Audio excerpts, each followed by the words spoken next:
tough. I mean, as a corporate executive or as an individual, that's my personal belief. We are not doing, we are not national minded. Whether it's sports or whether it's business or whether it's, singing our national anthem, we play back foot. So what more do you think the business community can do? What can it do differently to make a difference? If the business community is very strong, we could most probably have a national government. We could think much more nationally, what is the best for our country.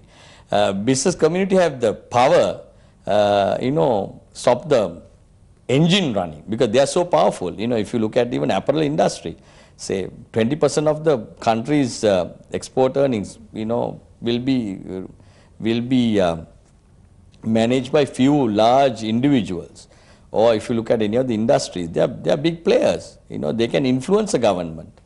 But unfortunately, it doesn't work like that. Send in your thoughts on the show to Benchmark. Please email us at the end of the program. That's to lmdbench@slt.lk or lmdbench@lankacom.net. And for an overview of Benchmark, dial 1333 and then press 5 on any Mobitel connection. We'll be back after a short break with the voice of business, reluctant to speak out on the government's proposed sovereign bond issue.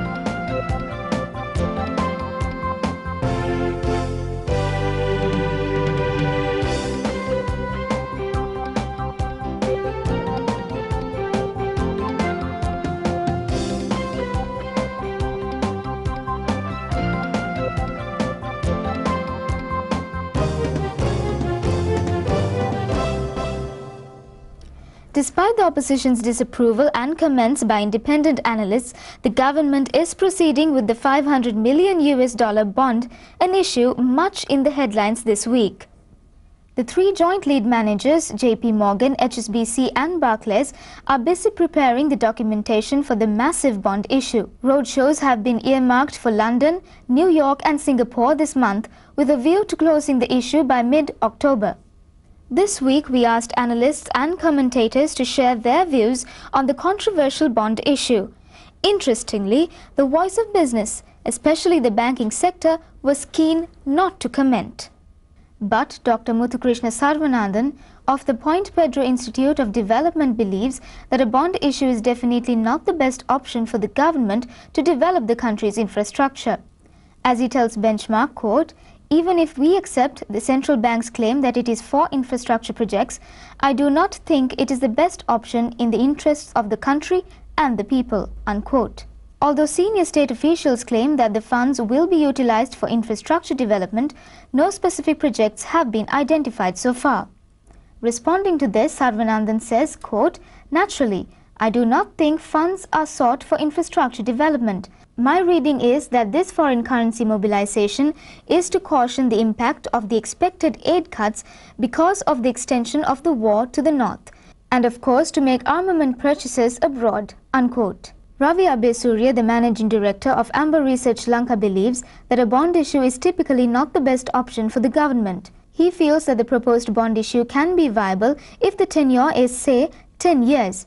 He points out, quote, "Increasingly, the financial markets are playing a larger role in financing sovereign debt. Therefore, going for this bond is fine, provided the funding goes into projects that would generate a dollar rate of return in excess of 8%, unquote. Benchmark also spoke to Amal Sandaratna, the CEO of Frontier Research, to find out more. Is this the best option for the government to develop the country's infrastructure? Infrastructure has traditionally been developed with the use of aid sources. But the problem with a lot of aid related projects is that, especially if it's a bilateral aid, the projects are tied down to getting capital and equipment from a particular source. And that may not be the most competitive source. Though the interest rate on concessional aid lines may seem low, the actual cost of the project itself may be inflated because you have particularly tied down to a specific country. So if you look at the total cost, sometimes the concessional lines are not the best. So using sovereign bond issues, if it is used properly, is, in my view, an appropriate way of funding infrastructure. Officials are still making general comments on what these funds will go into. What are your views on this? I don't think a thing like a sovereign bond, you can make a specific tying down that this money is for this project. It's not, for instance, like a project loan you get from the AD for a specific project which has to be used and is conditional, the drawdown is conditional on certain implementation targets on the actual project. Something like this just goes into the government coffers, and then it is up to the government to use it productively, whether they use it for recurrent spending, whether they use it for a subsidy, whether they use it to give pensions, whether they use it for, I mean, it is part of the general pool of funds. It just increases the general resources for the government, and critically right now it actually creates resources from outside which reduces the pressure on the domestic borrowing system or limits the need for the government to go and print money, which is what has quite often been happening.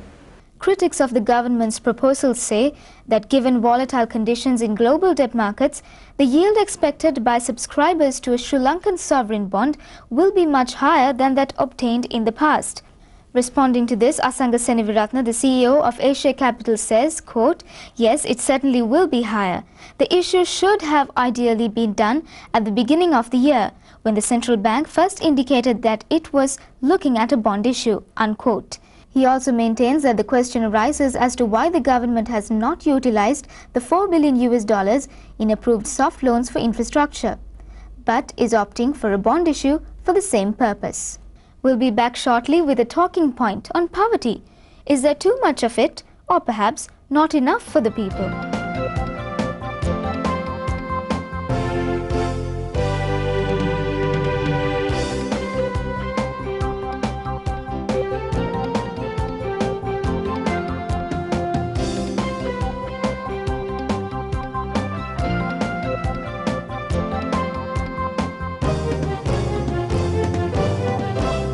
Retired after 25 years of service, Mr. Premaratne patiently awaits his very first pension. Alut malu. ලියුම් කාර්යද? Nè. Portal patrip. Nè. ලියුම් කාර්ය වෙන්නේ නැති. Mr. Premaratne ඔයාගේ ජීවිත රක්ෂණයේ ප්‍රතිලාභ ගෙනාව. Wherever you are in life, our benefits will find you. Pension එක ගැන උනන්දු නැති අයත් ඉන්නවද? Union Life from Union Assurance. Benefit from life. If you're looking for a leasing company to make your wheels go round, with fast, friendly and hassle-free service, together with flexibility and the best interest rates in town, let us show you how we can make your world go round. People's Leasing Company. We're the #1 in leasing because pleasing people is our #1 priority. He's up before dawn to track the yen as the Nikkei opens for business. He foresees the pound firming up on the strength of improved Brent crude offtake. He doesn't own the money he manages. He never sees the funds he deals in. But when he does come across money, there's only one way he treats it. With respect. He works for your bank. Hatton National Bank. Your partner in progress.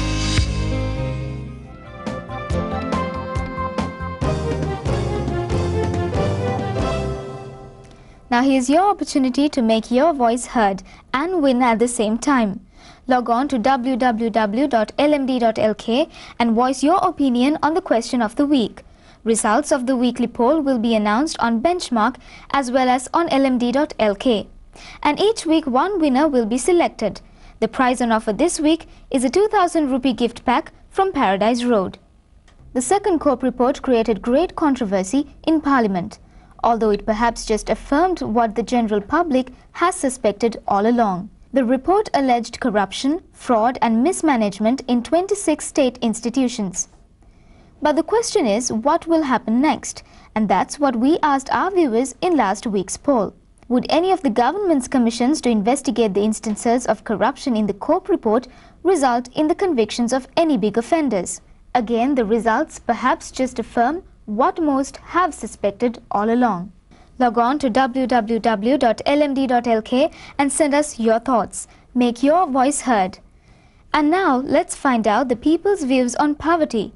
According to the latest opinion poll commissioned by LMD and conducted by TNS Lanka, a massive 78% of respondents agree that there is too much poverty in Sri Lanka. But 18% seem to feel that there still aren't enough beggars and homeless people filling the streets and refugee camps, according to LMD's September issue, out now. Meanwhile, 4% remain uncertain. Respondents believe that increasing poverty, decreasing income and the rising cost of living as the reasons for the fact that too many people are living in poverty in Sri Lanka today. But are employers doing enough to reduce poverty, at least amongst the working poor?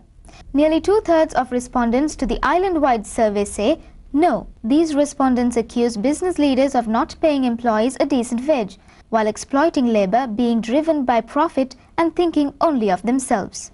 So if employers are not taking necessary action to reduce poverty levels, something needs to be done to help the poor, right? A little over half of those polled feel that the poor should be given handouts. However, some 40+% disagree, declaring that this will only result in the poor becoming dependent on subsidies. They also feel that as a result, the poor will become unproductive and will fail to improve their living standards proactively. Asked how one can reduce the level of poverty in this country, over 3/4 of the respondents say that providing more employment and self-employment opportunities for the poor would be the best option. However, a little less than 3/4 feel that reducing the prices of essential goods would be the key. Among other suggestions put forward by respondents were poverty-oriented government policies and taxing the rich to distribute revenue among the poor. So with soaring poverty levels prevailing in the country, someone or something has to be blamed. And around 75% of respondents feel that the government is to be blamed, while 2/3 point the finger at politicians. Existing policies, local and multinational companies and international bodies such as the World Bank, the Asian Development Bank and overseas donors don't escape blame either. Finally, it is also suggested that the poor help themselves without simply wallowing in their misery. That's it from us this week. See you next time on Benchmark. Until then, hope you have a pleasant week.